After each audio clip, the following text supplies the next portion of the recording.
These are some of the major news stories making the round on Monday, the 5th of April. Teach them! Always make sure the message reach them! Cops on the hunt for a suspect granddad in sex assault of 8-year-old. The St. Catherine North Police are seeking Rommel Anderson, whom they say is wanted in relation to the alleged sexual assault of an 8-year-old girl. Reports are that Anderson allegedly raped the girl several times over 18 months, spanning January 2019 to July of 2020. The child was returning home from making a purchase at a shop when she was attacked by two men on a trap where she was sexually abused. She was also forced into oral sex. The girl was also sexually assaulted on the day of her mother's funeral. She is now 10 years old. Superintendent of Police Steve Brown, who is in charge of the St. Catherine North Enhanced Security Measures Task Force, said Anderson should turn himself in without delay. We are asking the residents to bring him into the police because he needs to face the court. The sexual offense thing has become a headache, Brown said, while observing that there are some sick men in the society. We are after him, and we are not going to stop until we find him, he added. The police revealed that the child's grandfather, whom they believe aided and abetted Anderson's action, is also wanted. The grandfather, to whom the child revealed the initial sexual assault, did not report the matter to the police. He has eluded the police as well. House-to-house searches in Bellsgate as cops hunt suspect in teacher's disappearance. A massive inter-parish security operation comprising 75 soldiers and police failed to locate missing school teacher Natalie Dawson, or a fleeing suspect, during a search of the Bellsgate and Connors community in St. Catherine on Sunday.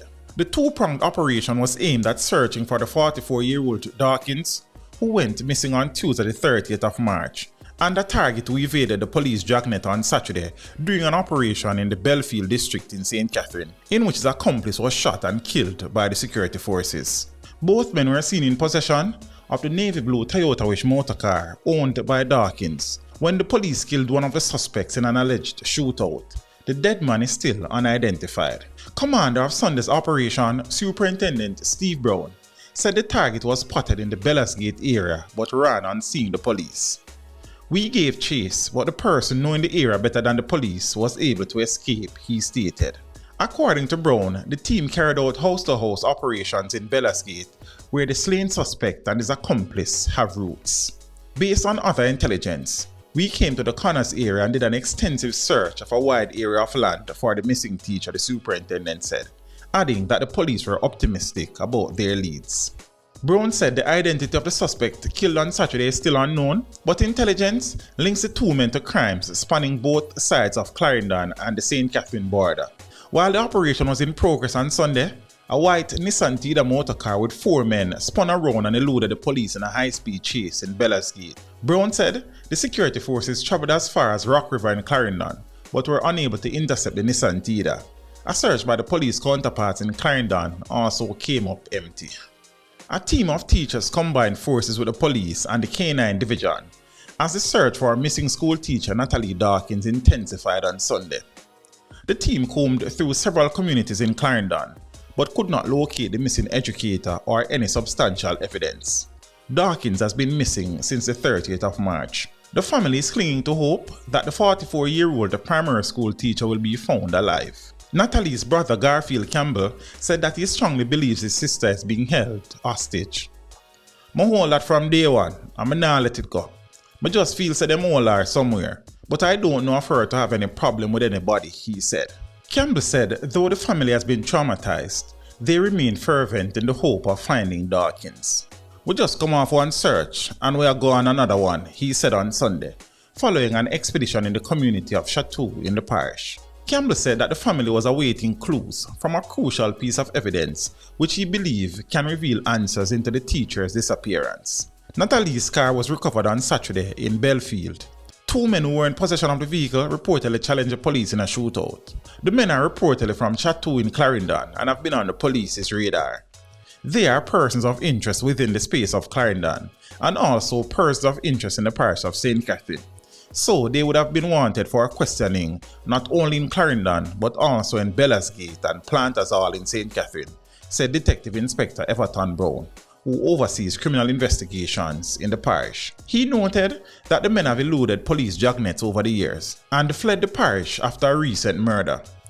The police theorize that the men sought refuge among relatives in Bellsgate, St. Catherine. According to Brown, the police have not been able to determine the motive behind the educator's disappearance, but are following strong leads. Central Village rocked by murder and firebombing. Residents of Central Village and Windsor Heights were rattled by violence during the coronavirus lockdown as gunmen went on a rampage in both communities over the weekend. The attack have been reportedly triggered by an internal gang feud. Dead is Shaquille Bucknall, a 24-year-old laborer of Windsor Heights. The circumstances surrounding Bucknall's murder are unclear, but he was reportedly killed about 3:30 a.m. on Sunday. The body was found in a pool of blood, said an investigator. Meanwhile, a 6-room board and concrete structure on Big Lane was set alight by gunmen. It was reported by residents that fire was observed coming from a dwelling occupied by 5 adults and a 1-year-old infant. We are left with just the clothes on our backs and we need urgent help. We don't know who burned down the house and find what reason, but right now we need help, Muriel Brown said. Brown said that the dwelling was occupied by her daughter, who recently moved out. Other family members remained at the premises. This is very sad, as despite everything, these people work hard to build the house, and look at now. A pure ash and coal, a resident said in relation to the house that was not insured. The police confirmed that firebombings and murders have gripped the greater Central Village area since February. It's pure gunshots the residents reportedly heard before the fire was discovered. We know that there is an internal feud between 2 gangs in the space, a policeman said. Toll security guard arrested on firearm and assault charges. A 50-year-old Toll security guard has been arrested on firearm and assault charges following an incident with a motorist at the Portmore toll booth in St. Catherine on Saturday. Norris McClarty of Wareham Road, Kingston 2 has been charged with illegal possession of a firearm, assault at common law, and assault occasioning bodily harm. It is reported that about 11 a.m. on Saturday, the motorist had an argument with a toll collector. During the dispute, McClarty intervened and allegedly used his company-issued firearm to hit the motorist. The police were summoned and McClarty arrested and charged. He is to appear in the St. Catherine Parish Court on the 20th of April.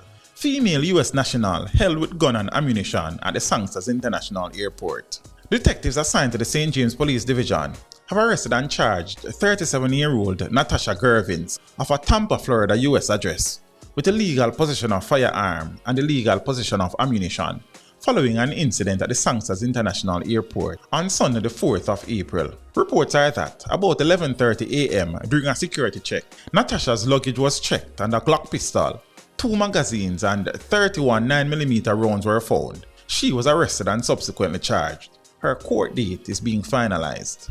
Accused charged in Manchester bar robbery. The police have charged 26-year-old Winston Palmer, who is said to be the second gunman involved in a robbery at a bar in Maidstone District, Manchester last month. Palmer is charged with robbery with aggravation, illegal possession of firearm, illegal possession of ammunition, and a shooting with intent. Palmer is accused of robbing the bar of $6,000 along with 22-year-old Jardine Brown about 8:30 a.m. on Saturday the 27th of March. Both men were armed with handguns, the police said. While attempting to escape, the assailants were challenged by a licensed firearm holder, during which Brown was shot dead while Palmer fled. Palmer was nabbed later that day when he visited the hospital with gunshot wounds. He was admitted for treatment under police guard. Trelawney farmers caught with stolen cows. 2 Trelawney farmers have been arrested and charged in connection with the theft of cattle in Bogue District, Balaclava, St. Elizabeth on Saturday. The police said 46-year-old Bruce Hill and 48-year-old Richard Powell, both of Thompson Town in Trelawney, have been charged with larceny of cattle. Lawmen said that about 11 a.m.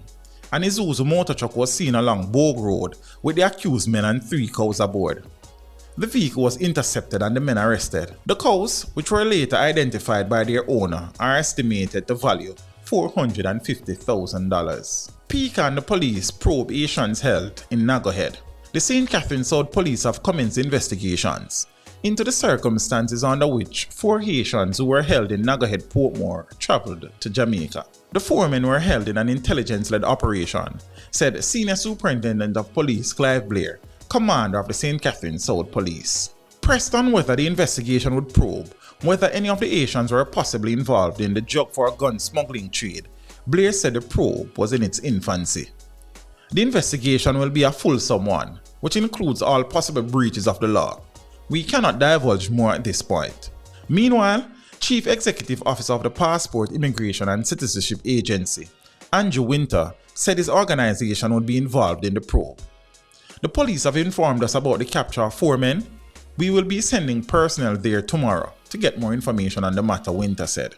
The location of the Asians has not been disclosed by the police. The St. Catherine Health Department also acknowledged its interest in the detention of the men. We received a report earlier and did the desirable thing in recommending that they be held at a facility until they are examined by the doctors, said Chief Public Health Inspector Grayson Hutchinson. Missing Portmore woman returned home. The Jamaica Constabulary Force is reporting that 19-year-old Shaville Chambers, who went missing over the weekend, returned home on Easter Monday. Chambers of Gregory Park in Portmore, St. Catherine, had gone missing on Saturday the 3rd of April after leaving home about 7 to run an errand. The police did not provide details on her whereabouts. Teach them! Hey, yo, yellow! Send the message and make it reach them. It's teach them. Right here, Warlord representing. Thank you for watching. Like the video before you go. Please subscribe if you haven't done so. And remember to share the video with your friends and family. And browse the channel for more quality content. Until next time, walk good, my friends. Teach them!